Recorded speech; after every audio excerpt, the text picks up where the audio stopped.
Fala, nação! Tá começando mais um episódio do Pod da Nação, um podcast feito por torcedor para torcedor. Hoje nós vamos bater um papo com uma figura lendária, um cara que já liderou a raça rubro-negra, viu Flamengo dentro e fora de campo como os poucos viram. Com vocês, Anderson Macula, camarada. Obrigado, satisfação enorme ter você aqui para abrir esse coração, contar como foi a tua trajetória nessa torcida maravilhosa. E fica à vontade, a casa é sua, vamos bater esse papo raiz aí com você, meu irmão. Então, gente, meu nome é Anderson Clemente da Silva, né? Conhecido como Anderson Macula. Acho que o Flamengo na minha vida é desde a barriga da minha mãe, porque a família inteira é flamenguista, então a gente já nasce rubro-negro. Mas se a gente for falar assim de um momento marcante, né? Eu acho que todo torcedor, quando vai ao Maracanã, né, por ser esse estádio emblemático que é o maior estádio do mundo, e ali você consegue se ver até mais rubro-negro. Eu tive na década de 80 com meu padrinho, que era da Falange Rubro-Negra, Jorge Milanês. É ali que eu conheço o Maracanã e eu conheço o Flamengo num estádio de futebol, né? Porque antes era Flamengo só na televisão, familiar. Então, eu acho que ali eu acabo entendendo de fato e conhecendo o Flamengo nesse jogo, que é um Flamengo e Atlético Mineiro. Então essa seria a tua primeira história com o Flamengo. Teu padrinho te levou, que era da Falange. É a primeira. Tua primeira lembrança no Maracanã, né? O ano eu não vou lembrar. Eu lembro que é da década de 80, que eu era muito novo. Eu tinha menos de 10 anos de idade. Então eu era bem novinho. E aí é um jogo do Flamengo e Atlético Mineiro e eu lembro que é um empate. Ali eu conheço o Flamengo dentro do estádio de futebol. Um ano que tu não lembra? Era Flamengo e Atlético Mineiro? O ano eu não lembro. Década de 80. Eu lembro disso. Macula, beleza, essa aí foi a do Maracanã. Tua lembrança como criança do Flamengo, tua primeira lembrança com o Flamengo. Lembra? Tem alguma memória? Cara, essa parte do eu bem novinho, eu não tenho a lembrança. A verdade é que esse década de 80, no início da década de 80, eu era muito novo, né? Vamos dizer assim, 83, eu tinha 4 anos de idade. Se eu falar que eu lembro, eu tô mentindo. Familiares contam que, foi uma festa muito grande, o Flamengo vinha de campeão mundial 81, e o Flamengo ganha 80 brasileiro, aí ganha o mundial 81, e o Flamengo ganha 83 e 82 brasileirão, seguido. Né? Grêmio Atlético Foi basicamente tipo a era de 19, Jorge Jesus. Aí trouxe um caminhão de torcedor. Minha mãe flamenguista doente, gostava de tomar uma cerveja. É mesmo? Minha tia, que ainda é viva, conta que, eu pequenininho e todo mundo na minha rua ali, morava em Madureira. Sim. Todo mundo ali comemorando, então, e sem hora para acabar, porque era uma época que o Flamengo realmente ganhava sempre. Né? Então, galera raiz da época não cansava de comemorar. Mas se eu falar que eu lembro, eu tô mentindo, eu não tenho essa lembrança mesmo. Mas já nasceu de uma família rubro-negra, então são várias lembranças que confundem o tempo, né? Macula, como começou a tua trajetória na raça? Essa parte de torcida organizada, como é que foi? Conta pra gente aí. Cara, eu chego na raça em 94. Eu já morava na Zona Sul do Rio de Janeiro, eu morava na Correia Dutra. E lá tinha um cara chamado Ientino, que ele era tesoureiro da raça na época. O cara mais cascudo, mais velho. E ele pegava as fichas de cadastro e levava lá pra rua.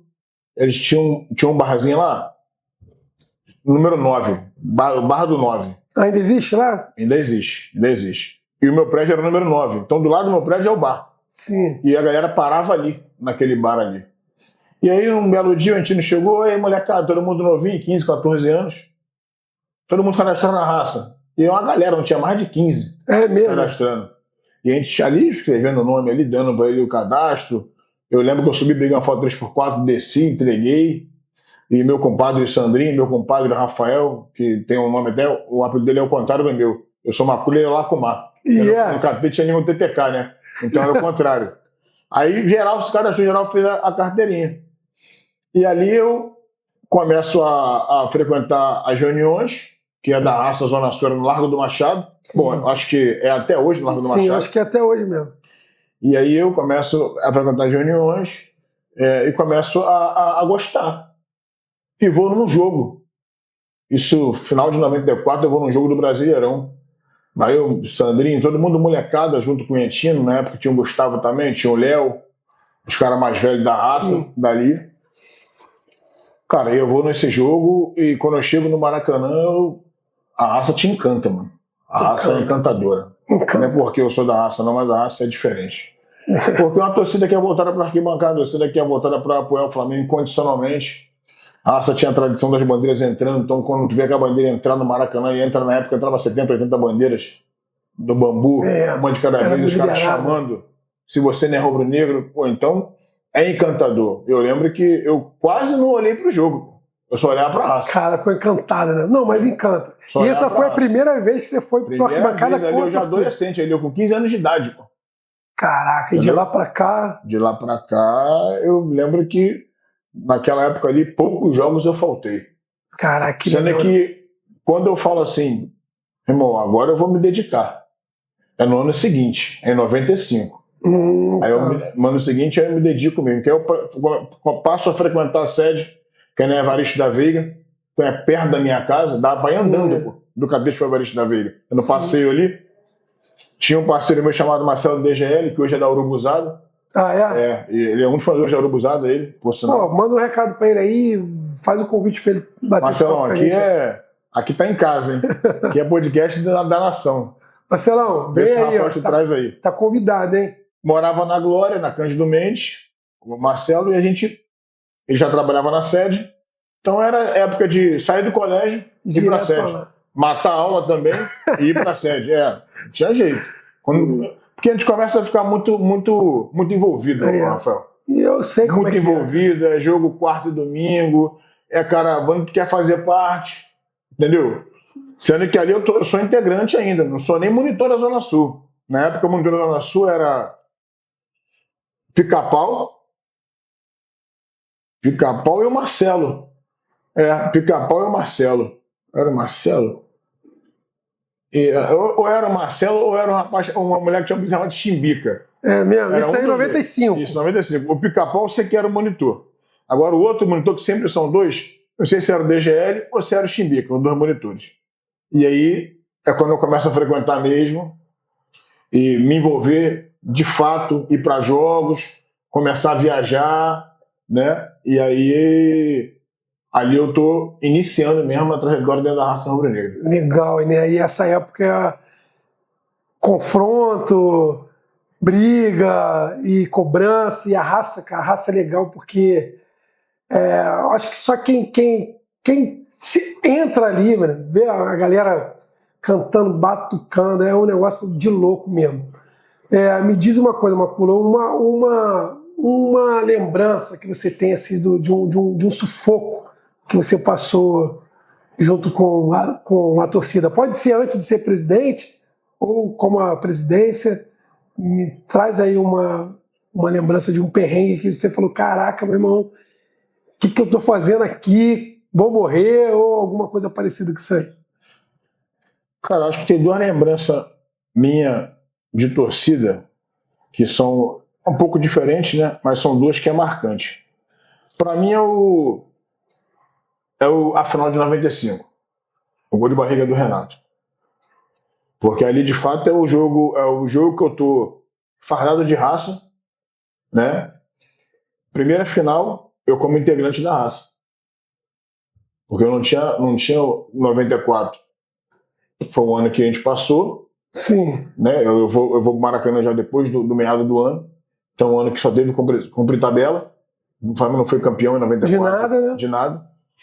E em 95 tem essa final de estadual.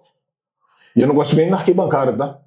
Eu vou de geral. E é uma época que todo mundo da raça que vinha pra arquibancada ia na geral e ficava na direção da raça.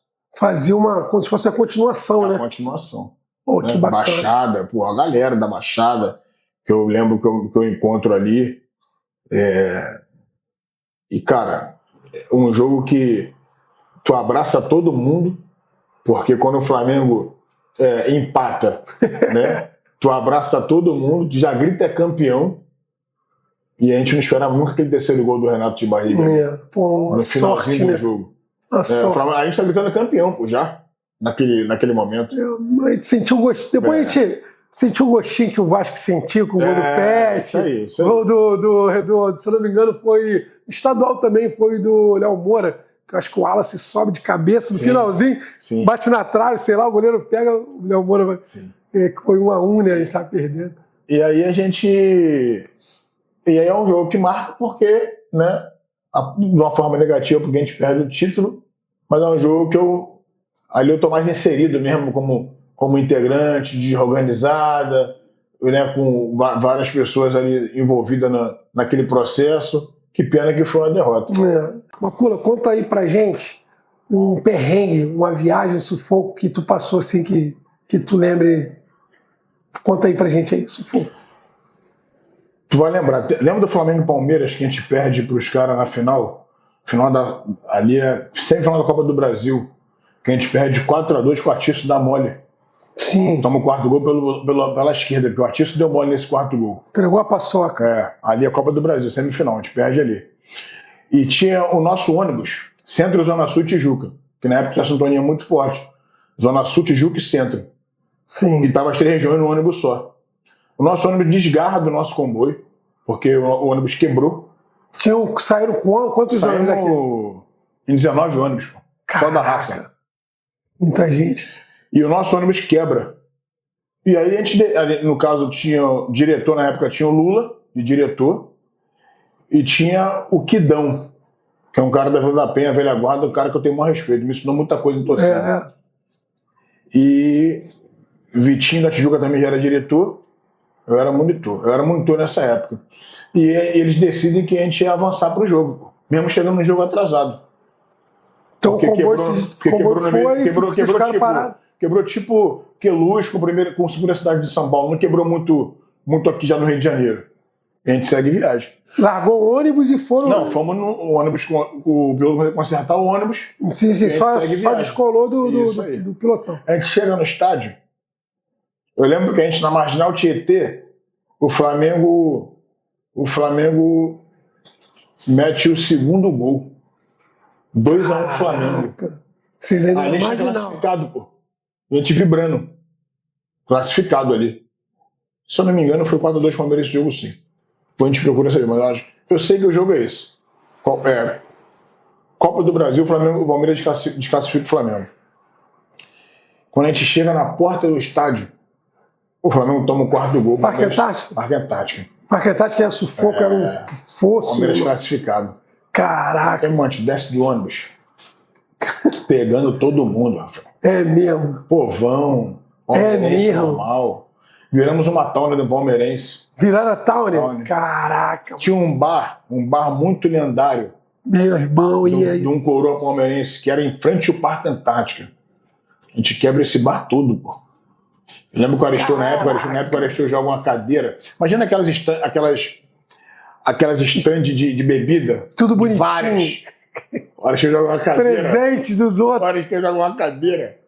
Cai toda a bebida no chão, mano. Que isso? Isso é uma das loucuras que a gente tá fazendo ali. E durante o jogo, quebrando, pegando todo mundo no meio da rua, virando towner. E daqui a pouco, os caras estão descendo da arquibancada, pô. Sabe que a gente tá lá fora fazendo uma arruaça. A mancha, alguém descendo da arquibancada.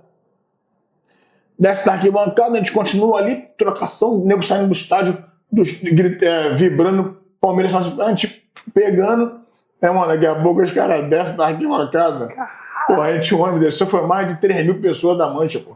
A gente, um ônibus. Eles ali estão. Como é que se fala, rapaz? Estão desmobilizando a torcida do estádio, pô. Quando desceram a mancha toda, pô, pra poder ir embora. Quer dizer, todo mundo do Palmeiras. Todo mundo saindo. E vocês só ali e não tava saindo ninguém do Flamengo. Todo mundo preso lá dentro. Ali é o seguinte, aí é a hora do perrengue, porque até aí tá tudo bom. Só tá batendo. No povão, pô. Deu correndo. Tinha até alguns da mancha perdidos pegando. Aí, mano, quando os caras saem do estádio, a nossa sorte é que a rota, que é igual a choque nossa aqui, eles estão vindo para dar aquele reforço pro flamenguista que tá indo embora também, né? E segurar o palmeirense que tá saindo. Porque a gente tá, Rafael, do lado do Palmeiras fazendo algazarra. Que não é do lado do Flamengo. A gente tá lá na entrada na saída do Palmeiras, pô. Caraca! Fazendo uma algazarra. Na porta da Toca dos Leões ali. Começa a vir aquela multidão descendo. Que a gente olha um boto assim e fala, irmão, agora vai ficar de verdade. Agora... A rota chega, mano. A rota chega com bastante policial. Mas chegou a ter choque a mancha? Não teve. Não. O efetivo da rota gigante. Eu lembro muito, a lembrança é muito clara. Eles com aqueles escudos gigantes, mais de 100 homens da rota, eles fazem um isolamento na gente. Pô. A gente, tipo, ali é 50 pessoas, nossa. Caraca! 3 mil cabeças da mancha ali, olhando a gente, mas os caras estão ali com 100 homens da polícia, mas de fuzil. Com bala de borracha. Dando em cima pra caramba. E não deram um pau em vocês, não? Não. Aí a polícia trava a gente ali e é o tempo da nossa torcida descer todinha. Aí desce raça, desce jovem, já mobiliza ali e faz aquele paredão. Chega mais policiais, que ele desmobiliza também a polícia também do estádio, faz aquele paredão ali, aí fica os caras da mancha de um lado e a gente do outro lado, junto com a galera que já desceu. E aí, mas, irmão, se a rota não chega naquele momento crucial, caraca, ia dar merda grande. Porque a gente era apenas 50 pessoas e tava descendo a mancha inteira, mano, do estádio. E a imensa inteira já mordida, porque vocês estavam tocando... todo mundo lá de fora, isso aí. Caraca, que isso, cara. Esse é um sufoco. É uma chegada boa com perrengue no final. E meio que um alívio quando viu a rota, deu um alívio. Dá um alívio, total. Quem falar que não é mentira. Porque, irmão, não tem como, humanamente não tem como. Irmão, imagina o sufoco, aquele mar de gente descendo pra te bater. Isso aí. E tu no meio da roda dos caras ali. Isso aí. É só quem vive mesmo que vai entender esse... Não, e até porque... E é uma chegada que é, por exemplo, a polícia, Rafael, já te joga nos leões, pô. Pô. E aí a tua atitude é fazer alguma coisa. Então, pra tu não perder ali na atitude, já desce já pegando. A gente desceu pegando, alguns mancha e a maioria, pô, vamos. Mas tá junto, né? Tá de Palmeiras, já chorou. Tá no bolo é recheio. Chorou. Tá no bolo é recheio, né? Tá no bolo é recheio. Tá no bolo é recheio. Como é que é essa gestão de caravana? Como é que funciona? Tem gente que te ajuda na parte de alugar os ônibus, ir no Flamengo pedir ingresso, financeiro. Como é que é feito isso aí por trás? Que o pessoal vê os ônibus saindo, mas não sabe como é que é feito por trás. Quantos dias antes tem que ir já atrás de ônibus, atrás de torcida, dividir o grupo. E como é que é essa logística para levar a galera pro estádio? Cara, acho que o jogo do Rio de Janeiro, a logística acaba sendo um pouco... É trabalhoso, mas é mais fácil. Joga no Rio de Janeiro. Né? Porque você tem uma sede, ali se mobiliza na sede. Dali sai todo mundo, então, vai nos trâmites normais. Normalmente o material vai no caminhão, instrumento, faixa, Esse bambu. caminhão é da torcida? Não. É alugado? Na época alugado. Faixa, bambu, instrumento todinho, bandeira. Ia horas antes, não ia junto com a torcida, ia horas antes pro Maracanã, escolta policial, chega lá, botava na borda do Maracanã em frente, o pessoal do patrimônio que toma conta desse setor, geralmente diretor de bandeira, diretor de faixa, eu de bateria. Sim. Sou responsável dessa parte de mobilizar todo o material de uma arquibancada, passa na revista do policiamento e ele sobe para a arquibancada. O material humano, a gente mobiliza sempre em algum lugar. Na época era em Madureira, na linha do trem. Mobilizava ali, chegava ali sempre 4, 5 horas antes do jogo. Na praça ali do viaduto ali, né? Ali, isso aí, embaixo do Negrão de Lima ali, tem um negócio da polícia ali, isso ali. Era ali. E aí vai chegando, todas as regiões, gente da Baixada, Zona Oeste, Sapê, Meia, Tijuca, vai chegando São Gonçalo, Niterói, vem o Rio todo. Quando é final de campeonato, vem até gente do Brasil inteiro. Para aquele local ali. A Madureira, de Madureira, pega o trem... Trem fretado, direto? Abre Madureira e só abre... O policiamento sempre parava um trem vazio... Direto Maracanã. Porque, 3 mil pessoas. Como é que vai um trem misturado com passageiro? Não tem como. Era difícil. E aí a gente... essa é a logística de um jogo no Rio de Janeiro. Né? Agora, quando é fora do Rio, é que tem aquele São Paulo ou BH, que são os mais curtos, né? Jogos de 6 horas, 5 horas de viagem.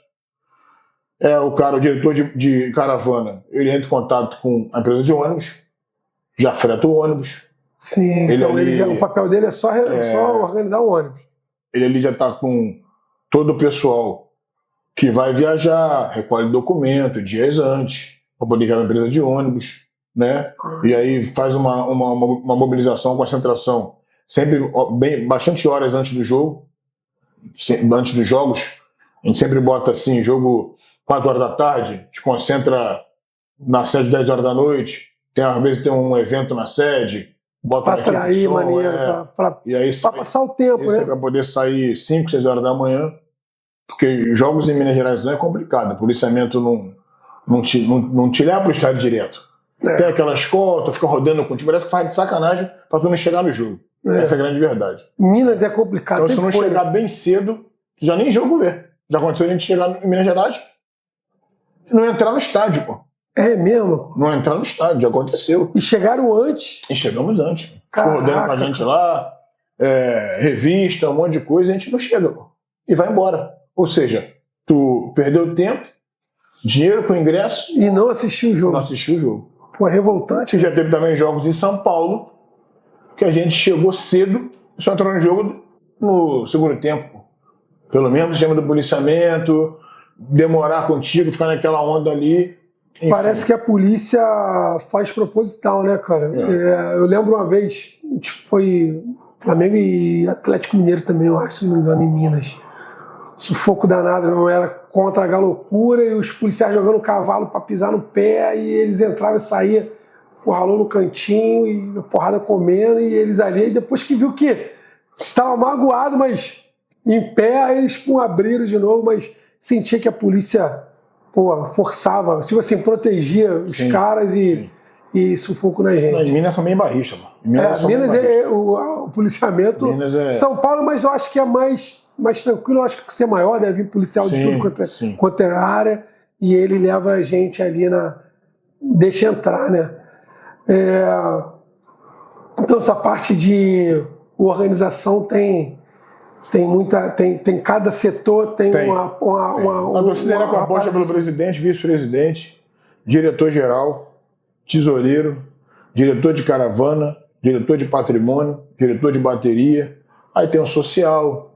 E eles recebem uma coisa? Não. Tem salário não. Tudo voluntário. Tudo voluntário. Desde a presidência até... Não tem salário. E aí quando precisa comprar alguma coisa, pega os mensalistas. É sempre de mensalidade, venda de material. O Flamengo, quando ajuda, porque hoje não ajuda mais, mas quando ajudava, quando você tinha um ingresso de meia entrada, era mais fácil. Tinha o seu lucro. Hoje a ajuda é zero do Flamengo? Zero. É mesmo? Aquela nação que empurra, que canta, que sofre, que bate, que arrepia. O máximo que eles fazem hoje, no ano de 2025, é pegar os ingressos quando o jogo é fora do Rio, para você poder comprar aqui. Porque 24 anteriormente, tinha que se danar e comprar ingresso pela internet, ou quando chegava na cidade que sediava os jogos. Caraca, não tinha nem a facilidade de comprar. Hoje já está, pelo que eu soube, o jogo agora contra o... Foi contra quem agora que teve essa... Contra o Cruzeiro?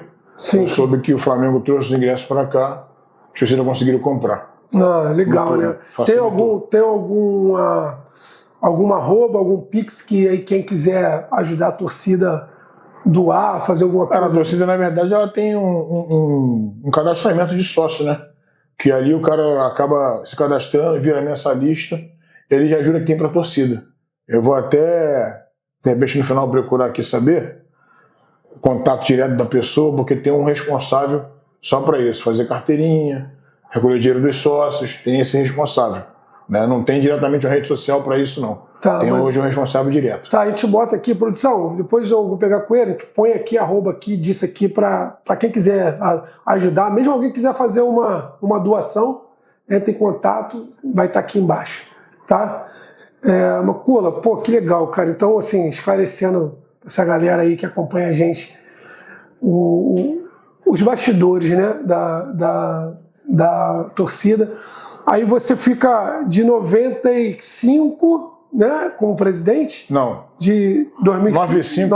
95 eu ainda sou integrante. 97 eu viro monitor da Zona Sul. 97 já está de monitor. Monitor da Zona Sul, responsável pela Zona Sul inteira. Da Glória da São Conrado A gente mobilizava as pessoas que eram interessadas na raça rubro-negra, que era flamenguista, obviamente, Sim. que queria ser da raça, morava da Glória São Conrado. A gente tinha uma galera maneira, era bem organizado. O monitor era eu, Bruno Moreno, meu irmãozão, vai ver a gente com certeza no podcast. E cheguei onde cheguei até na torcida. Devo muito a ele, me ajudou muito. Tinha uma menina chamada Rafaela, uma amiga nossa, que naquela época a gente já conseguia ter uma organização de ter 2 monitores e uma secretária. Que isso, é mesmo? E não tinha internet. Tudo na ligação. Telefone, né? E a Rafaela trabalhava na Vale do Rio Doce. Então era secretária de um dos gerentão lá. Era fácil lá ligar para todo mundo e o custo zero, pô. Da Vale, né? Da Vale. Dividir com a nação ali, tá bom. Não, eu lembro que a gente tinha várias folhas de papel ofício com legal. telefone de maior galera, mano. Botafogo, Laranjeira, Jardim Botânico, Maitá, Leblon, Ipanema, Flamengo, Catete, enfim, a Zona Sul inteira. E ela ligava para todo mundo. Que era caro, né? Telefone. Ligava para todo difícil. mundo para falar dias de reuniões, dias de jogo onde a Zona Sul se mobilizava. Tem ainda... O horário. Ela ainda faz parte ainda da... A Rafaela não faz mais parte, e eu não a vejo há muito tempo. Mas o Bruno é meu brother. O Bruno tem Instagram, a gente se fala direto, que era monitor junto comigo. Né? A gente tinha, né, uma conexão com o centro, porque a gente era a 3ª região e o centro era a 2ª região. Na época era o Guinho e o Alan, né? E era o monitor. Então a gente tinha uma sintonia muito forte com o pessoal do centro. O Lula, que é um ícone da raça também, Sim. que vivia na arquibancada puxando a torcida ali. O Lula também era do centro e a gente tinha uma sintonia muito forte também. Então todo mundo se uniram ali. Muitas das vezes eles vinham para cá, pro Largo do Machado, o ônibus fretado, e a gente ia pro jogo junto. Ou quando não, a gente ia ali para Evaristo da Veiga, no passeio. Era muito perto de onde a gente morava, ali para lá, para mobilizar com a raça inteira, porque nessa época a raça concentrava na Evaristo da Veiga, pô, em frente ao QG da Polícia Militar. Então a gente tinha uma facilidade melhor até de chegar nas concentrações. Eu já mais para frente, eu diretor e presidente, já era lá em Vaz Lobo, a sede da raça. Então já era mais difícil todo esse tipo de mobilização e concentração. Isso você morava em Madureira, então? Vaz Lobo não? Ou morava na Zona Sul? Não, já morava na Zona Sul. Já morava na Zona Sul e tinha que ir pra... Ia pra Vaz Lobo. Caraca, viagem, né? Pra Vaz Lobo. No iniciozinho era Evaristo da Veiga, no centro do Rio, a concentração. Mas quando comprou, antes teve uma sede na Praça Mauá, bem lembrado. Tinha uma sede na Praça Mauá, lá da Polícia Federal. Tivemos uma sede ali. Sim. Então também não era tão difícil chegar até ali. Mas depois teve a sede de Vaz Lobo, que aí, onde era a sede principal, toda a torcida tinha que ir até lá, que lá era a mobilização de todo mundo. Entendi. Já estava perto de Madureira também, era um pulinho de Vaz Lobo para Madureira, dali. Isso aí. Pela logística da torcida ficava mais fácil, né? Aí. Em Vaz Lobo, dali para ir para lá. Quando fui para Vaz Lobo, era a mobilização mesmo em Madureira. Quando era na Evaristo da Veiga, a gente ia andando, pô. Cansou de ir andando na Evaristo da Veiga pro Maracanã, em caminhadas. A gente ia andando pro Maracanã, diversas vezes. Caraca, andando. Andando. Magula, como é que tu expressa esse sentimento com a torcida de fazer isso? Andar léguas pelo Flamengo. Como é que tu explica isso? Como é que tu sente assim, cara, eu vou... Que talvez a mãe, né, pai, pô, meu filho, isso não vai dar em nada, larga para procurar um trabalho. Como é que você expressa isso aí pra gente? O sentimento que é envolvido é muito forte. Então a gente não... Na hora exemplo, existe uma hierarquia, tem um presidente que dá a diretriz ali do que vai ser feito naquele jogo específico, né? E eu lembro que nas minhas maiores caminhadas que eu participei, eu não era presidente, né? Então eu era monitor, eu era diretor, então tinha pessoas acima de mim que a gente tinha que seguir o que falava, né? Ideologicamente falando, era o que tinha que ser feito, porque a torcida grande não tem como ir para o estádio sem ser mobilizada. Então na época que eu lembro, as maiores caminhadas da raça, década de 90, década de 2000, né? Pô, a gente sai da Evaristo da Veiga ali, às vezes, 3 mil pessoas, irmão. Caraca. A gente parava aquele centro do Rio todinho, cara. Muita gente a gente ia pela Mendes-Sá. A gente parava o trânsito todo da Mendes-Sá, Cruz Vermelha. Um dia passando. Aí saia ali no Campo de Santana, saia na Presidente Vargas. Caminhada maneira. Até o Maracanã. Cantando e batucando. Entendeu? E na hora tu nem pensa, Rafa. Nem pensa, eu sei como é que ali tu tá desligado de tudo, ali é só o jogo. Ali é o Flamengo e o jogo em si. né? A torcida, a nossa chegada ao Maracanã, isso é alguma coisa acontecendo no nosso caminho, a gente resolveu como tinha que resolver, né? E depois daquilo ali ia chegar em casa e descansar. Aí no dia seguinte, na época, ver a raça chegando, caminhando no Globo Esporte. As bandeiras de raça tremulando na arquibancada. Essa era as festas da raça na arquibancada. Satisfação, né, cara? Dever cumprido, né, cara? Era isso. Não tinha muito que... Bota essas fotos aí, produção. A galera andando, tem não aí... tinha muito a gente lamentar ou debater. Era satisfação total mesmo. Era vontade de fazer tudo aquilo mesmo. Na semana seguinte, se tivesse outro clássico, como várias semanas eram clássicos seguidos, sábado e domingo, tudo domingo, de novo. Sexta, quer dizer, quarta e domingo, quarta e domingo. Era tudo de novo com a maior satisfação. E aí, passando o tempo, adquirindo experiência, crescendo, aí chega um momento que tu deslumbra ser presidente da torcida. É inevitável. E quando que isso surgiu na tua cabeça, assim, cara, tô caminhando para ser presidente, vou ser presidente? Quando que a chave virou? Porque tu veio como torcedor, integrante, monitor. Eu lembro que eu recebo um convite para ser diretor da torcida. Eu estava no mercado fazendo compra, quando o Mário Gordo me ligou. Mário é um cara da antiga. Mário é um cara da antiga também, que na época o Mário era vice-presidente da raça nessa época. Isso foi em 99 ou 2000. Que te fez o convite, né? Eu lembro que eu fiz uma viagem. Eu fiz uma viagem para a Argentina, só para poder, eu vou falar sobre, para poder lembrar quando eu recebi o convite para ser diretor. Eu fiz uma viagem para a Argentina. Em 99 eu fui para a Argentina de ônibus. No Flamengo Independente, em Avejaneda. Caraca! E eu viajo como monitor da Zona Sul ainda. Então, se for Teve perrengue na viagem? Não, até que não. Tranquilo? Tranquilo. Na época de muito Santos era presidente do Flamengo. Ônibus leito, 2 andares. Né? Pô, maior conforto. Não teve que reclamar. Né? Teve que reclamar. Em 2000, o Mário me liga para ser diretor da raça. E aí, meu querido? Eu falei, fala, Mário.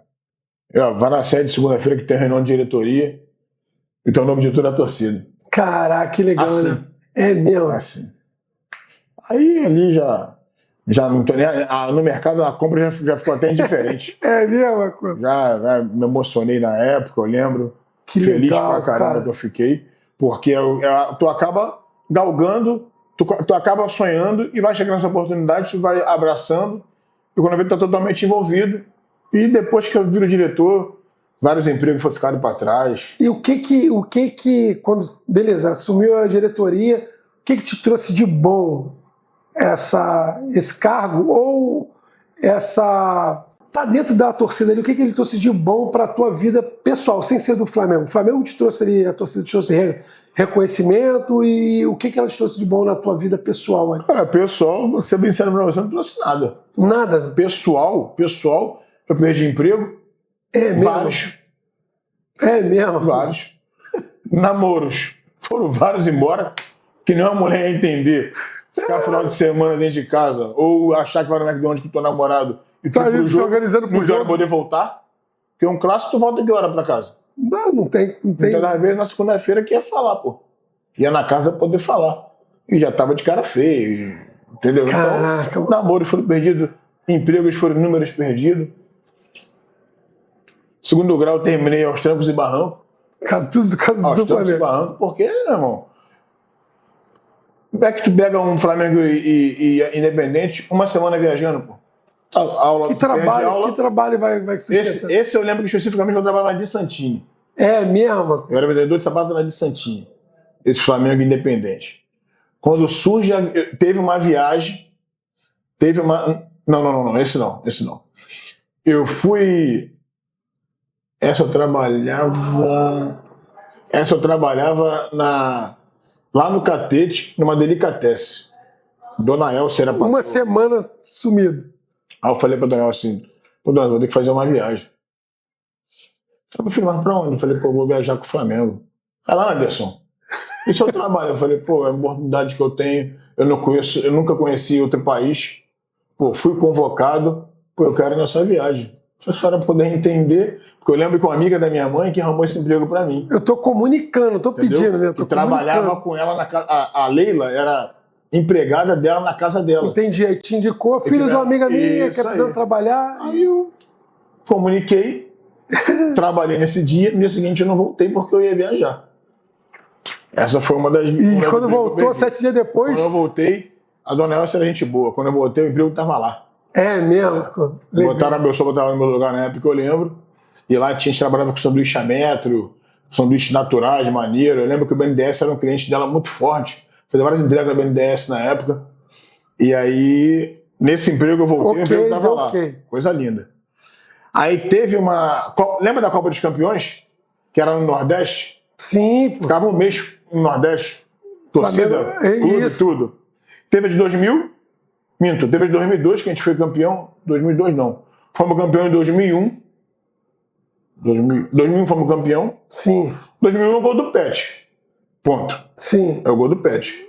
Mas tem a Copa dos Campeões no meio do ano, que o Pet repete não, mas o gol foi bem parecido. O gol que o El tomou, o Rogério Ceni toma igual. Flamengo e São Paulo na Copa dos Campeões. Lembra disso? Pessoal, bota a imagem aí, ó, pra quem não tá recordando, vê aí. E o Petkov te bate bem, todo mundo sabe. Partiu, bateu!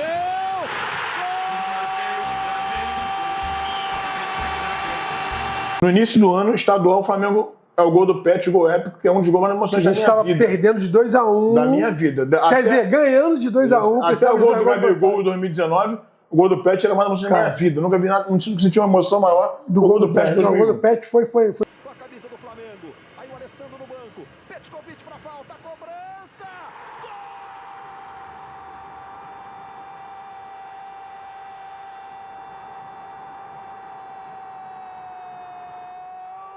E se eu não me engano, a Copa dos Campeões em 2001, o Flamengo ganha também no Nordeste. E tem um jogo do Flamengo em São Paulo que tem esse gol do Pet parecidíssimo com o gol que fez contra o Vasco em cima do Elton. Essa eu não fui. No ano seguinte... O Pet, tu não estava no Maracanã? Não, essa eu não fui na Copa dos Campeões. Tá. O Pet estava no Maracanã. Sim. Essa eu não fui. No ano seguinte tem uma Copa dos Campeões também, que era Fortaleza, Belém e a final Piauí, a cidade que sediou a Copa dos Campeões. Piauí foi o primeiro jogo do Flamengo, eu estava lá.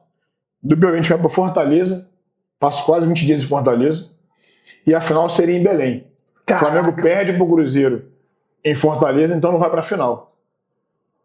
E aí tinha o Fortal, carnaval fora de época. Meu Deus. Em Fortaleza. Quantas cabeças mais ou menos estavam contigo lá? A gente estava com uma... Primeiro foi eu e São João, que é um cara, é um patrimônio da raça. É o cara que mais caravana na raça tem. Rogério São João, embora São João ele. Manda um abraço pra ele aí. Ex-presidente também. Um cara que eu aprendi muita coisa. A gente vai junto, só nós dois. Vamos de avião, tranquilão. De avião, Flamengo bancou tudo. Chegamos no Piauí, foi perrengue. Mas em Fortaleza ficou mais tempo em Fortaleza, então era mais tranquilo, porque a gente ia pro hotel. Isso tudo custeado? Puxado pelo Flamengo. É mesmo? Flamengo. Na época tu ganhava ingresso, tinha os ingressos gratuitos, fora do Rio de Janeiro, e o Flamengo ajudava também para você poder pagar a tua vida. Eu lembro que a gente ficou em Aldeota. Aldeota é a zona sul de Fortaleza. É mesmo? Ficou em Aldeota, hospedado numa pousada. Isso em 2002. Que é a segunda edição, que eu não fui na primeira. Sim, tu nessa eu vou e eu perco o emprego. Mas estava com a dona Elza também? Não, essa eu tô trabalhando na de Santini. Na de Santini, vendendo sapato. Quando os caras falavam, vai ter uma viagem.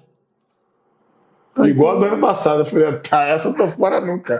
Essa eu tô dentro. Chamou teu gerente, conversou? Nem falei com o meu gerente, falei o camarada meu, que era estoquista junto comigo. Eu era estoquista na de Santini, e quando tava muito perrengue lá embaixo, muito cheio, o estoquista vendia, virava vendedor. Caraca. Falei, Bruno morava no Horto, Bruno Negão. Falei, Bruno, vou viajar, mano.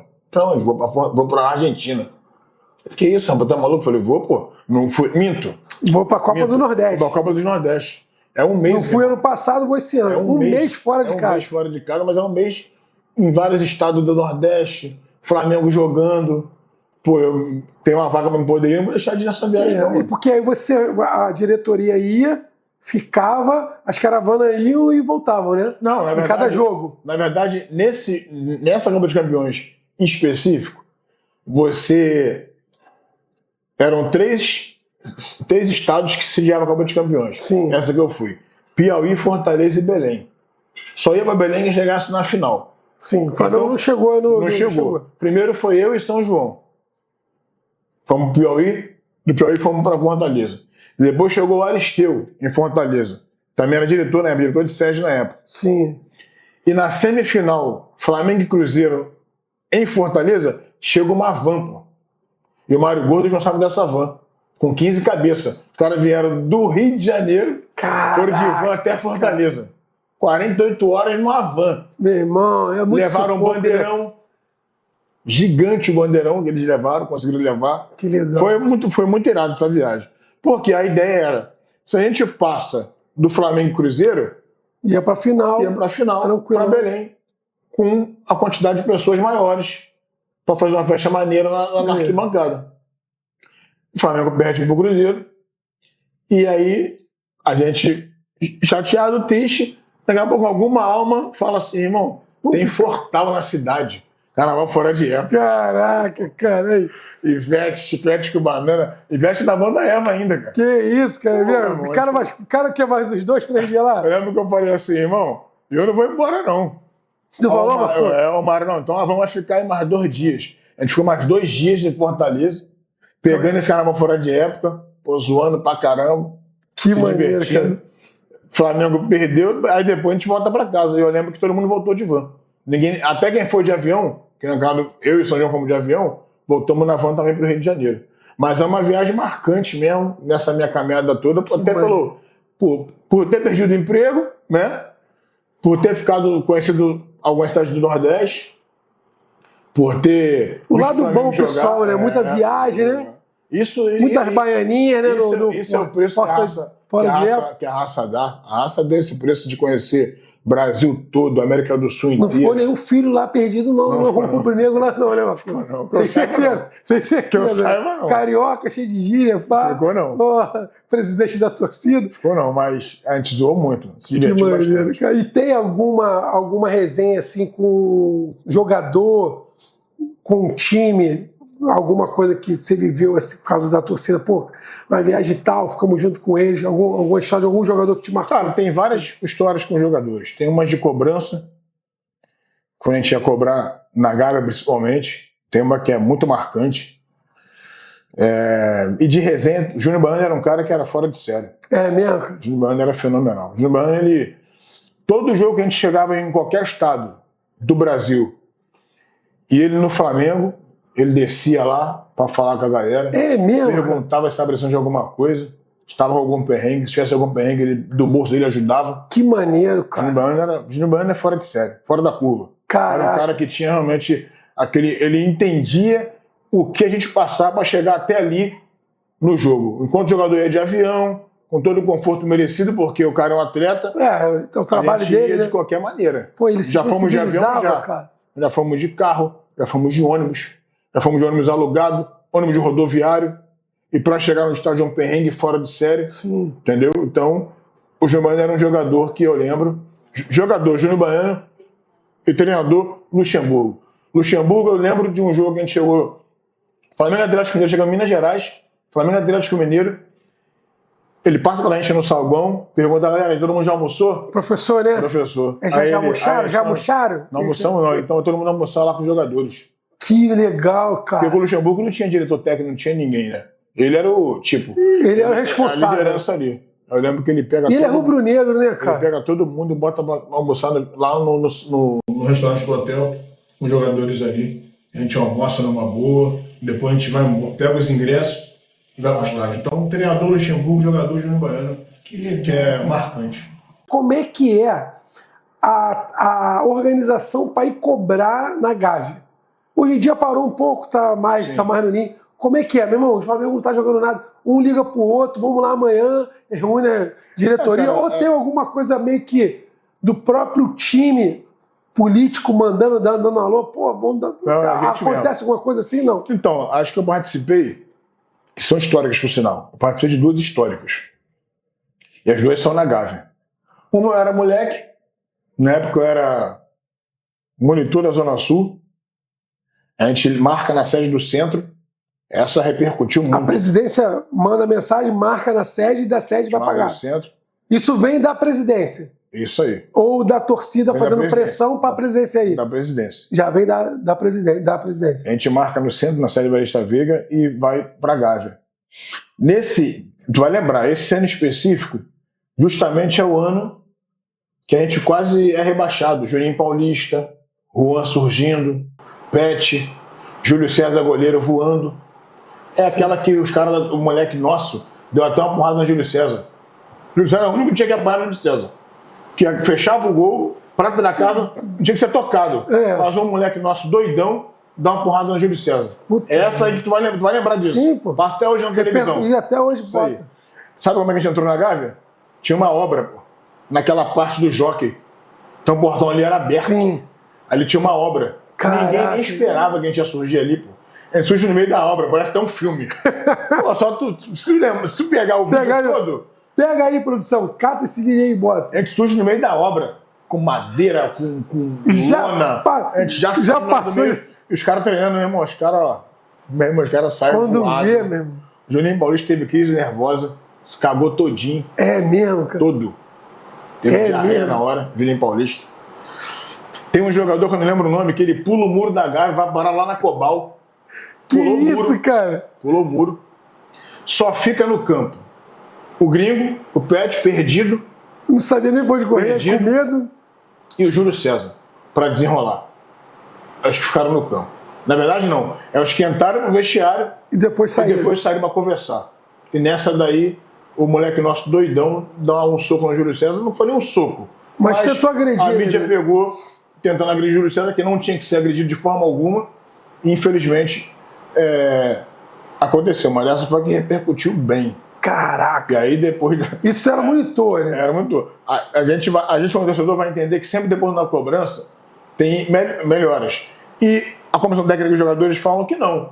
Que eles vão acabar melhorando porque eles se fecham e entendem que tem que melhorar. Uhum. Mas a gente não foi rebaixado e o Flamengo conseguiu fazer um ano Melhor, né? melhor depois disso. E a segunda é uma realmente que a gente protagoniza uma situação que é quando até eu conheço o Fábio Luciano, que na época ele é capitão. Jogou muito, Fábio Luciano, meu irmão. Ele era capitão do time. Tu vai lembrar disso também. A gente chega ali na Gilberto Cardoso, que é a entrada pela sala do Pinheiro. Chefe de segurança Pinheiro, Sim. nosso paizão. Pinheiro até hoje, Nosso né? cara? paizão, que só ajudou a gente a vida inteira. Pinheiro era lá da minha área, lá Antes de ser sócio do Flamengo, eu entrava na Gávea por causa do Pinheiro. É mesmo? Chegava na porta do Flamengo, não podia entrar, e aí ficava ali, o Pinheiro ia liberalmente poder entrar. Pinheiro é um paizão para todo mundo, não tem uma pessoa que fale mal do Pinheiro. Ser humano do bem, fora da curva. E a gente entra pela Gilberto Cardoso porque era o lugar mais fácil de entrar. Uma roleta e um segurança. Aparece ali raça e jovem, umas 50 cabeças. Que isso, O segurança tudo querendo babando. negociar com a gente. A gente tá, irmão, deixa a gente entrar, mano. Falei, irmão, deixa a gente entrar. Pô, deixa a gente entrar porque a gente vai entrar de uma forma ou de outra. Pô. Então deixa de. Não Aí mete ele nesse tá problema, aí. não. Falei, irmão, a gente vai entrar. A gente arromba a porta, derruba a segurança e passa. Caraca, Os caras treinando. já chega no. Quando a gente surge naquele primeiro muro ali, quando sai da sala que entra no primeiro muro ali, os caras, olha, já tem não vou falar o nome não, mas tem um joga bomba de sinuca. Uma bomba de sinuca, bola de sinuca. Já dá aquela explosão no campo. Aí é terror. Meu irmão. Os caras começam a correr pro estádio. Aí tem um alambrado que divide, aí tá o Juan e o Ibson discutindo, roncando, porque tá o alambrado dividindo. Daqui a pouco a gente tenta pular no campo, e o outro já sai correndo pro estádio. Aí o Fábio Luciano, esse é homem. Além de ser homem, realmente é capitão. Ele pula do alambrado no meio da gente. Caraca. No meio da gente ele pula. E não entende Posso nada. conversar? Eu falei, claro que pode vir conversar. Posso mesmo? Pode, pô. Aí ele pula e vem falar com a gente. Aí começa a gente conversar com ele ali. E tem essa cena aí, vocês dois conversando. E ele tem uma explicação plausível. A gente, movido de paixão, a gente Certo. quer que o time nunca chegue naquele momento e quer as vitórias. Mas dentro e com o tempo tu vai entendendo que o futebol é uma engenharia muito grande. É. Não é só o jogo dentro de campo, é muita coisa. É contusão, jogador importante que acaba ficando Elenco, contundido, o elenco fragilizado. É um jogador com problema particular ou não, que acaba influenciando. mas você quer resultado. E o Fábio Luciano pula ali e começa a falar, pô, mano, vocês querem ver essa Fala, discussão. te tocou, né? Te quebrou. Né? Até hoje passa na televisão. Te quebrou. Ele fala, pô, cara, vocês têm... Se vocês perderem 3 caras bons de vocês aí, num jogo de guerra que vocês não sentem? Aí ele imagina tu perder esse aqui, esse aqui, esse aqui. Aí aponta pro Zé da Baixada, que é o maior paraibão, aponta para não sei mais quem, pro Bodão, ele aponta pro Bodão. Jovem, e aponta para mais um. E ele falando comigo. Você não falei, pô, claro que a gente vai sentir. A gente também sente, irmão, ele falando. Perdemos o Marcinho contundido, o Marcinho voando na época, Sim. fazendo gol direto. Sim. Souza se machucou, Souza segurou, Caveirão. De pivô segurava muito. Sim. E tinha mais 2 contundidos na época, pô. Pô, então, o time que vinha ganhando sente a perda dos caras e começa a perder, pô. E sente mesmo, pô. É uma explicação plausível para quem tem entendimento, pô. Ali tem que deixar de ser o bicho e ser uma pessoa... Porque a gente não entende, a gente quer ganhar, meu. Acha que os caras ganham milhões e tem que dar a vida, tem que ganhar, tem que correr, não interessa. Aí, maior resenha, maior discussão ali, e eu na hora falo assim, eu até entendi tudo que tá falando, o Fábio. Mas o que explica o Léo Moura, porque a gente perde um jogo pro Palmeiras no Parque Antártica, aonde o Léo Moura sai do jogo e ele tá com o Diego Souza conversando na beira do campo e rindo, pô. Depois de uma derrota. O jogador é amigo um do outro, mas, irmão, a gente não vai entender. Aí eu falo pra ele, não tem explicação. Do mesmo jeito que a torcida ia à loucura quando o Felipe Luiz desviava do escudo no jogo para não pisar por cima. Entendeu? E aí você um passa sinal de respeito. Flamengo e Palmeiras. É um jogo que tu sai de casa, não sabe nem se volta. Louco, meu irmão. Porque é a maior guerra nossa fora do Rio de Janeiro. Aí tu passa mal perrengue. Tu perde o jogo. E tá o jogador tá rindo. Wagner Love, que era do Palmeiras na época. Pô, aí eu falei pra ele, pô, e tem explicação? E ele concorda, realmente não tem explicação. Mesmo ele sendo capitão e jogador. Porque ele sabe... Mas tinha que concordar, né? Entendeu? O que tu falasse, ele tem que concordar. Talvez isso, talvez sim. Porque ele entendeu que existiu motivo pra gente chegar até ali. Sim, não era por causa do jogo, do grupo deles em si, mas da falta de respeito. E ali mesmo. surgiu uma amizade. E é mesmo. Surgiu uma amizade ali. Dali pra frente? Surgiu uma amizade. Fábio Luciano é um cara que eu tenho o maior respeito no futebol. Um jogador que tem o maior respeito, um cara que me ajudou. Eu minha vida tinha um momento muito difícil na minha vida que eu passei, que eu fiquei preso.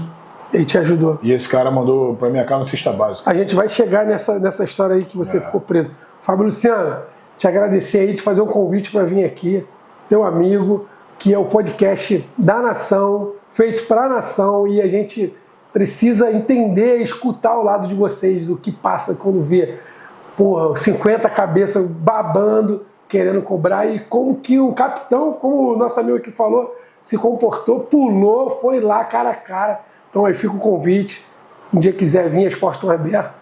E muito obrigado aí pelo que você fez pelo Flamengo. Macula, entrando já nesse papo do que o Fábio Luciano fez, qual foi o jogador que te marcou de ajudar, que virou teu amigo, e o treinador também? Conta aí pra gente aí. Dentro dessa loucura toda tem cobrança, mas também tem essa relação de diálogo, né, cara? Sim. E dos caras que de repente tem mais afinidade com o Flamengo, então automaticamente você tem uma relação mais estreita. E é na época que não tinha essa separação toda. O futebol evoluiu, a gente entende que acaba que hoje tem um CD de treinamento, onde você não consegue nem chegar no CD de treinamento. Isso. Antes era na Gávea o treino. Sócio do Flamengo entrava e via o treino. Isso. Meu carro ficava parado do lado do carro do Júnior Baiano, do carro do Léo Moura, do carro de qualquer jogador. O jogador podia ir embora, passar pela gente, falar com a gente, normal. Então era uma relação muito mais estreita do jogador do Flamengo com o torcedor, nessa época. Então, perigoso até, né, Macula? Perigoso, por alguns motivos, mas era uma relação estreita, uma relação que... O Júnior Baiano era um cara... O Júnior Baiano, pra mim, é o fora da curva. É um cara que eu tive mais relação, porque era um cara que entendia os nossos perrengues de chegar Minas, Curitiba, Porto Alegre, São Paulo. O Júnior Baiano descia do quarto dele, o Rafael. Caraca. Ele descia do quarto dele, ia no saguão do hotel e perguntava se a gente estava precisando de alguma coisa. Que maneiro. Como foi a nossa viagem, se estava precisando de alguma coisa, de ingresso, de algo para comer. Esse era o Júnior Baiano. É mesmo. Quando ele não sabia quem estava lá embaixo, se ligasse, ele descia. Era E mesmo. ajudou por diversas vezes. Ajudou com dinheiro, ajudou botando para comer no refeitório do hotel que o Flamengo tava. Você chegou a comer junto com os Já. jogadores? Já. É mesmo. E o treinador? O Luxemburgo era... É mesmo, fora de série, né? Professor Professor. também tinha essa relação, porque, além de ser rubro-negro, né, cara? Não, ele é É rubro-negro. rubro-negro e era um cara que era humano a esse ponto de entender o perrengue que a torcida passa para poder chegar num jogo que eles vão no maior conforto do mundo e tá no game porque é o atleta, é a comissão técnica, isso aí faz parte. A gente vai diferente, pô. A gente vai de ônibus, o ônibus não sabe nem se vai chegar, passa o perrengue para chegar até lá e quando chega lá eles tratam bem. E é legal ver a relação, né, deles com... O Luxemburgo era um treinador também que sempre tratou a gente muito bem. Tem mais algum? Lembra aí de mais algum episódio legal ou jogador que ficou Na amigo de verdade, vocês? tem algumas histórias marcantes, né? Essa do Gilberto que eu acabei de falar agora. O Fábio Luciano é um cara que marca muito porque desse contratempo que a gente teve na Gávea virou uma relação mais estreita e eu passando um perrengue, eu já fiquei preso 5 anos por causa de uma briga de torcida e foi perrengue porque 5 anos preso, né? Então eu sou o pai de família, era o homem da casa. Imagina. E ali eu já não tinha como fazer pelos meus filhos na época.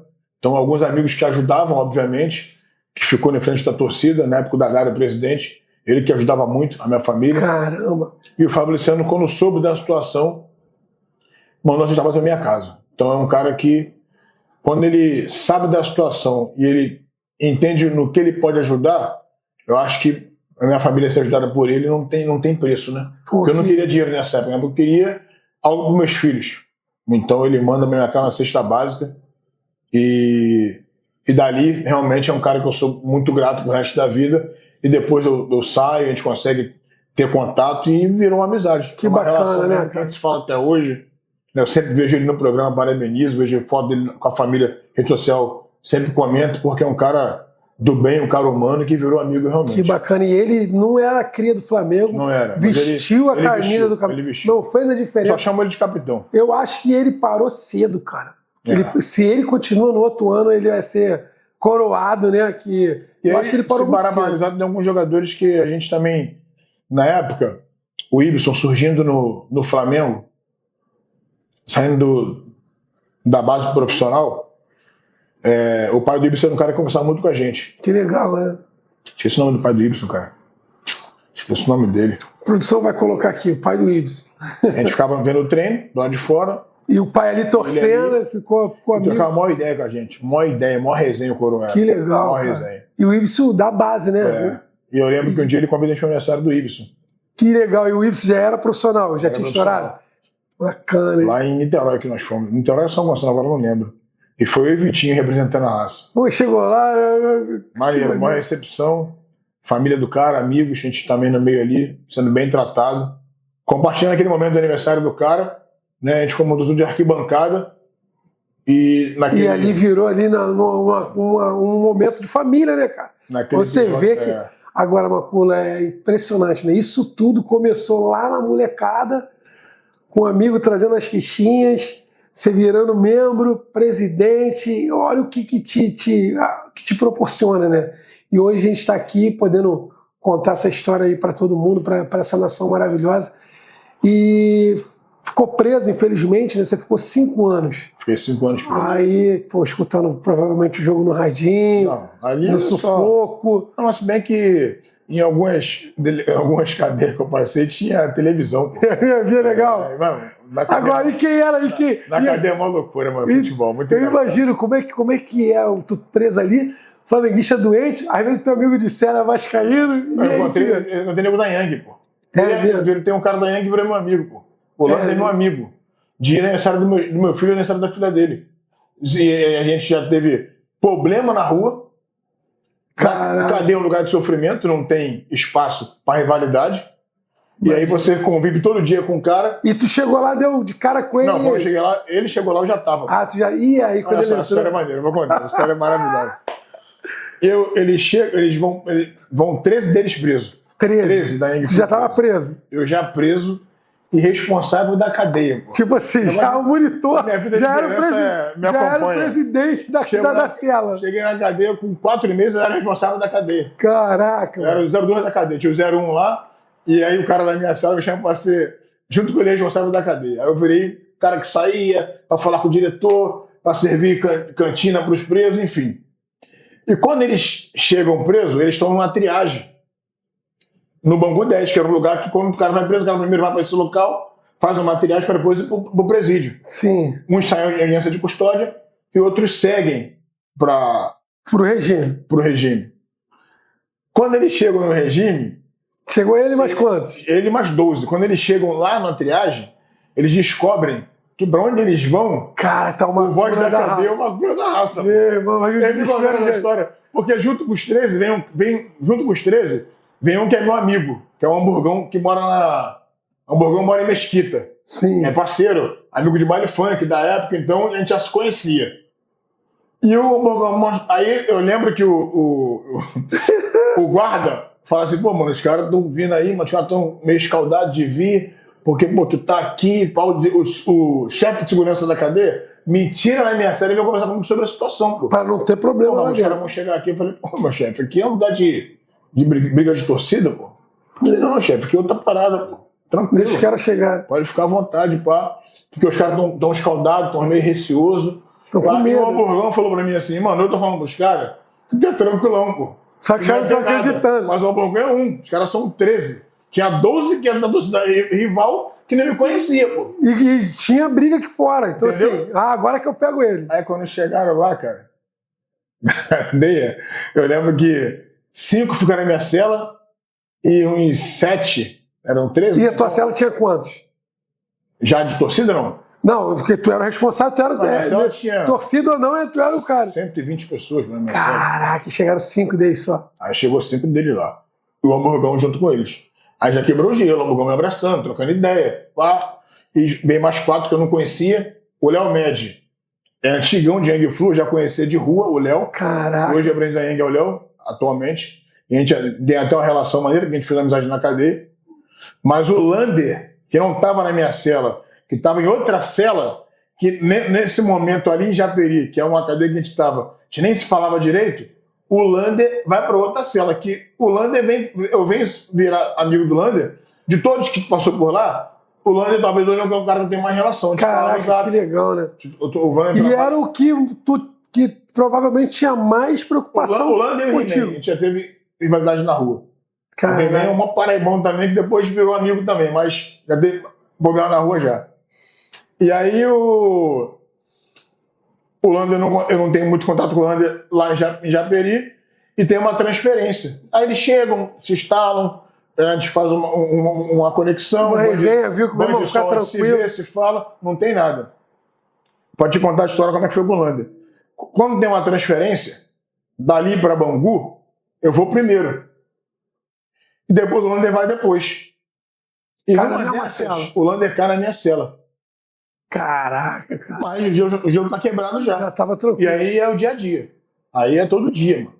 Ali vira uma família, irmão. Caraca, aí lá dentro é um se ajudando, né? Entendeu? E o Lander virou tão amigo que o Lander, no aniversário do meu filho, que assim que nós fizemos a festa do meu filho, o Lander foi, pô, com a filha dele. Caramba, é mesmo? É. E tu foi lá no podcast dele, né? Foi onde eu fui, foi do Rasta e do Ratão, que é 2 caras também da antiga, da Força Flu. Ah, tá, da Fronteira Verde com a Coiang. Mas o Ratão é um cara que ele também é grato, porque o Ratão cuidei do irmão dele na cadeia. Caraca, que legal pra você ver, né? O irmão chegou lá e quem cuidou foi eu. Aí o Ratão é grato também por essa parada, conhecer a mãe do Ratão, então a relação era outra. Agora, Macula, tem a rivalidade, tem a briga. Depois disso tudo, repercutiu aqui fora, acabou a briga, a raça não briga com a Yang? Não. Ficou, como é que... Não chega nessa esfera. Não chegou não, né? A esfera, a realidade continua. Obviamente algumas pessoas se dão. Se falam, não tem briga, não vai ter briga nunca mais, até porque o tempo passou, tá todo mundo ficando mais velho, pai de família, a nossa geração já tá aqui, pô. Não tem mais 20, 22 anos, 18, entendeu? São torcedores novos, né? Pode chegar ao ponto também, se encontrar num momento daquele ali, não vai brigar um com o outro. Vai desviar, entendeu? Não vai brigar, porque não tem nem mais espaço para poder... Depois que... A amizade muito maior, né? Pô, eu sou de um lugar onde eu morei mais tempo ali no Catete ali, né? Pra ter uma ideia como é que funciona quando a amizade tá na frente de rivalidade de torcida. Sim. Eu parava na São Salvador, que é uma praça que tem ali, Praça do Bombeiro ali, que é uma praça bem gastronômica. Hoje em dia é um polo gastronômico enorme. De quinta a domingo fica lotado. Sim.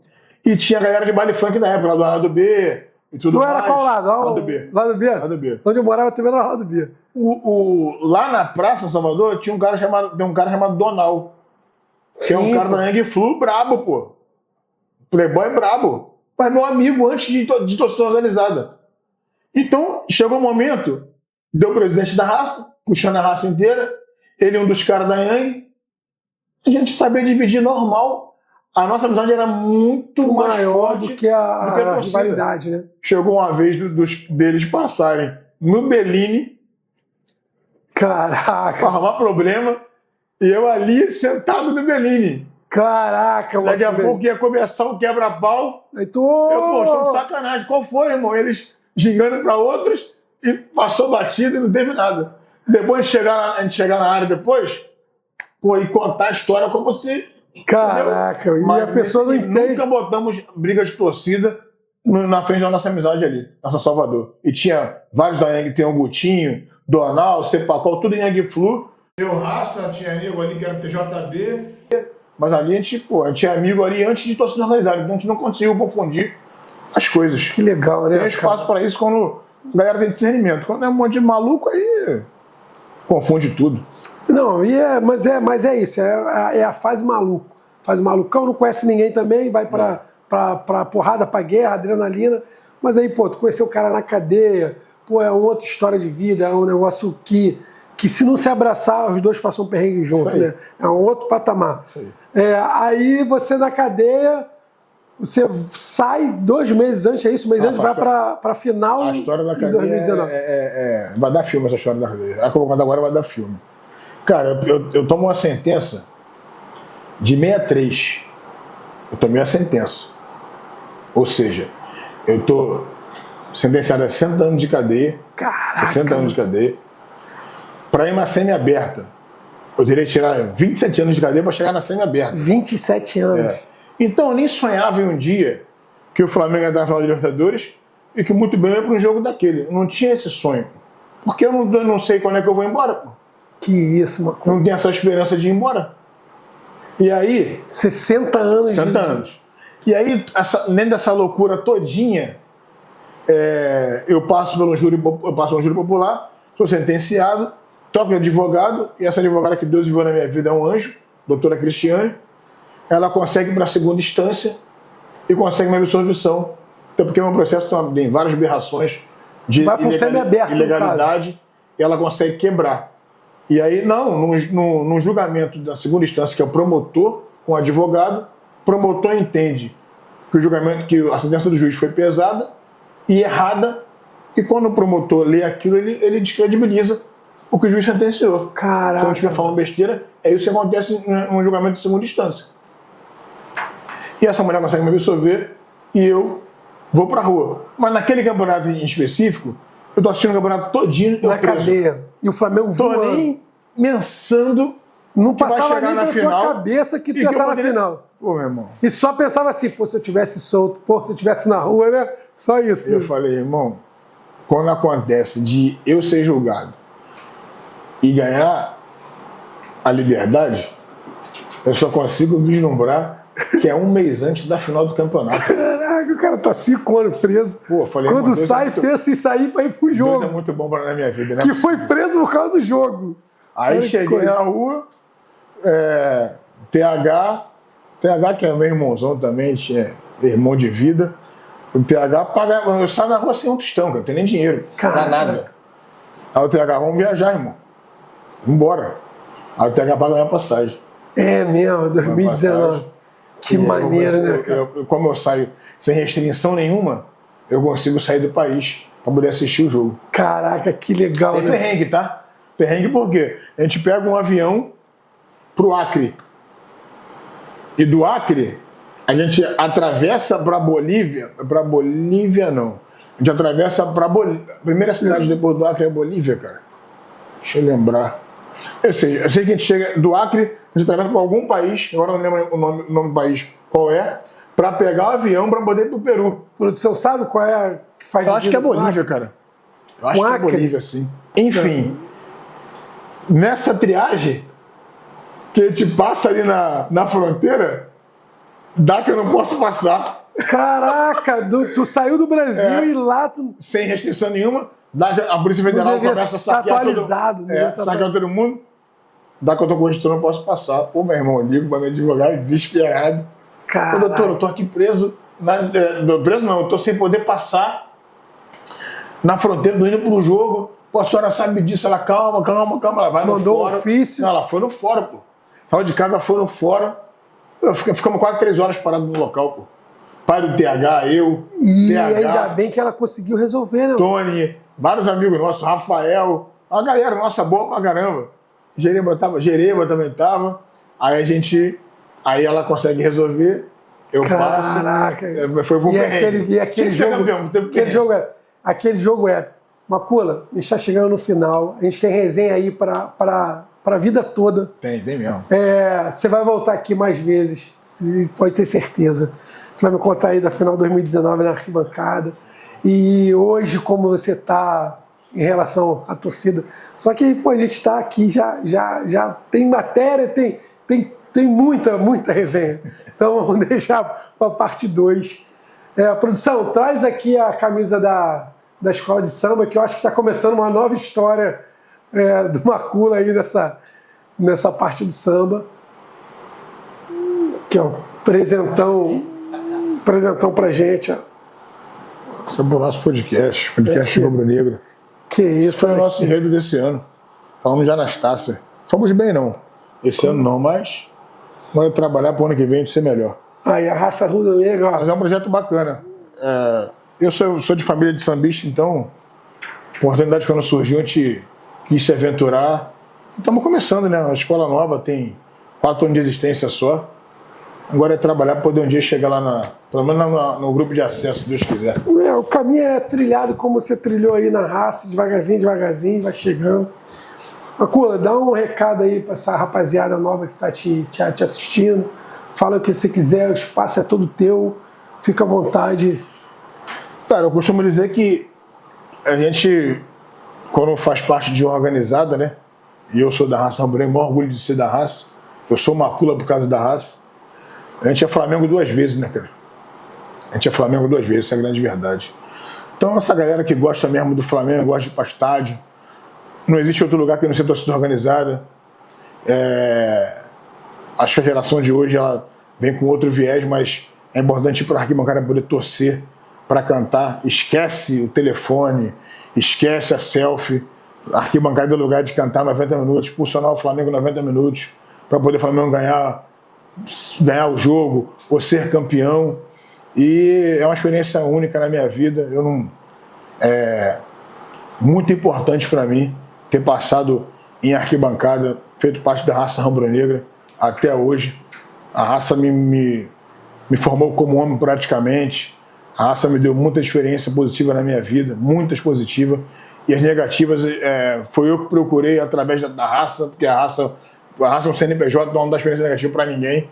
Né? A gente que na loucura acaba procurando fazer um monte de coisa e acaba encontrando coisas ruins. Mas ser Flamengo é importante, é bom demais, e ser da raça é mágico. Então, para essa galera nova aí, seja Flamengo, faça parte da raça. Por encerrar aí, assim, uma pergunta que não quer calar, que eu até esqueci de fazer durante o podcast. Por que Macula? Cara, é engraçado. Macula é um jogador que jogou no Bangu e no Fluminense. Esse cara. E aí eu chego para estudar em Copacabana, né, no meu 7º ano, isso em 95. Cara, o bagulho é muito inusitado. Tinha um moleque chamado Magu, muito engraçado. O cara nunca me viu na minha vida, irmão. No primeiro dia de aula, pô. Eu tô sentado na cadeira, chama o professor entrar na sala de aula, me entra esse Magu do nada. Aí ele, ia lá, Macula do Bangu. Assim que ele mandou. O cara nunca me viu, não me conhece, pô. Irmão, Daí pegou. Pegou, aí fizemos uma amizade. Primeiro dia de aula. Dia a dia de relacionamento de estudantil. E Macula pegou no colégio, e Macula ficou em Copacabana, Macula ficou em Baile Funk, e Macula foi pra torcida organizada, foi pra raça. Aí ficou Macula e agora é Anderson Macula. Não mudou mais. Quase sobrenome. E, segundo ele, eu pareço com esse cara. Eu nem acho que pareço, mas ele falava que eu parecia. Aí bota e a assim foto, foi. Procura a foto do Macula aí, bota aí uma do lado da outra aí. Pessoal, chegou o final desse episódio maravilhoso, esse cara fantástico, essa lenda da arquibancada. Só gratidão. Acredito que vocês tenham também esse sentimento de gratidão, porque é só isso que eu posso falar. E fica ligado, marca a gente aqui, compartilha, fica ligado nos próximos episódios. Então, tamo junto, podcast Pode Dar Nação, feito por flamenguista, para flamenguista. Valeu, até mais. Macula, irmão, obrigado mesmo, cara. Pode chamar que eu volto toda hora. Já era. Agora a gente Flamengo pra gente é bom demais. Tô com teu contato, a gente vai se falar com certeza mais vezes. Tu vai voltar, não adianta. A gente vai lá. Tu quer falar da tua hamburgueria lá? Tu quer falar do teu restaurante? Já faz um jabá já. A gente agora acaba se aventurando na vida, né, empreendendo. E a gente está com uma hamburgueria bem bacana, um hambúrguer artesanal. Fica no município de Nova Iguaçu, ali no Ponto Chique. Braseiro.hamburgueria, rede social. Quem mora nessa área aí, ou quem for um dia passar por lá, vale a pena seguir na rede social, aparecer, que é um hambúrguer de qualidade. A gente tem uma versão de comida caseira no mesmo local também. Minha sogra tem uma mão de fada, cozinha demais. A pensão funciona durante o dia e a hamburgueria à noite. E esse é o nosso trabalho. Estamos nessa luta aí. É isso aí, rapaziada. Quem puder dar uma moral lá, comer esse hambúrguer rubro-negro, só ir lá. Segue lá, @deles, compartilha, divulga. Quem mexe lá é minha esposa na rede social. A nação precisa disso. Ela que é a marqueteira. Vou passar lá para comer um hambúrguerzinho lá. Tem nome de jogador, hambúrguer não? Lá, o antigo dono, achei incrível. Todo hambúrguer é nome de uma banda de rock. Ah, é? Maneiríssimo. Que maneiro. E tu manteve, né? Mantive. Não mudei nada. Não mudou nada. O time da Gana não se mexe. Então, pessoal, tá aí. Até o próximo episódio. Tamo junto, nação. Marca aí, segue a gente, compartilha.